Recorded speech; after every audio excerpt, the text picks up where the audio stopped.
మగు చరితల నాయకుడా పలుతరములు మము పరిపాలించర స్వామికుడా నవయుగ మేధో సైనికుడా సమయము తెలియని సేవకుడా యువ నవ్యాంధ్రకు ప్రగతిని చూపర సాధకుడా వైతాళికుడా నా జీవితం ఈ పేదవాళ్ళని పైకి తేవడానికి అంకితం చేస్తాను.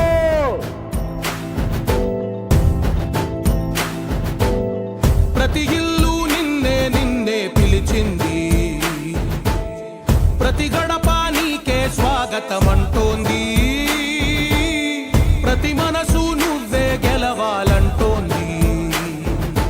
పెద్ద కొడుకుని